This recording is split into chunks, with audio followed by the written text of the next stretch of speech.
নামখানার ৩ মৎস্যজীবী তারা পাকিস্তানের জেলে বন্দী, না এক দুটো দিন নয়, ৩ বছর ধরে নাকি তারা পাকিস্তানের জেলে বন্দী রয়েছে। কিন্তু কিভাবে তারা পাকিস্তানের জেলে বন্দী হলেন, আটক হলেন কিভাবে মৎস্যজীবীরা, আরো বিস্তারিত এই বিষয়ে জানার চেষ্টা করি। বিশ্বজিৎ রয়েছে আমার সঙ্গে।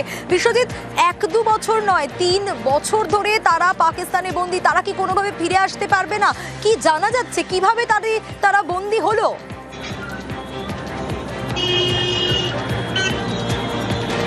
হ্যাঁ দেখো, নামখানার এই যে নাদাভাঙার যে ৩টি পরিবার, অর্থাৎ তপন মহাপাত্র, কাশীনাথ মণ্ডল এবং দিলীপ বাগ, এই ৩ জন কিন্তু গুজরাটে গিয়েছিল যে মৎস্যজীবী হিসাবে সেখানে কাজ করার জন্য।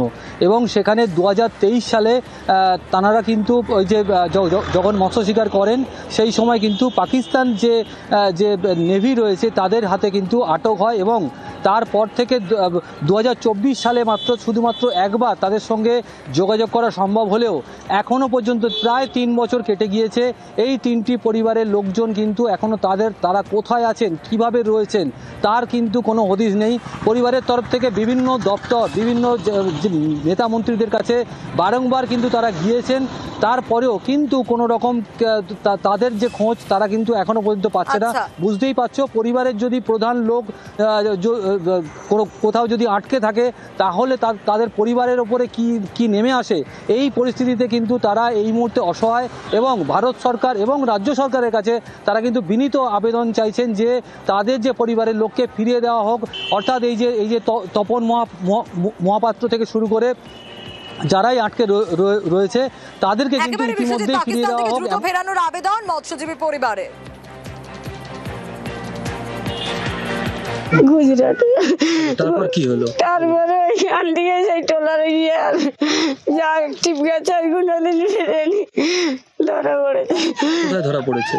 পাকিস্তানে। আচ্ছা, কতদিন হয়ে গেল এটা? এটা 3 বছর হয়েছে।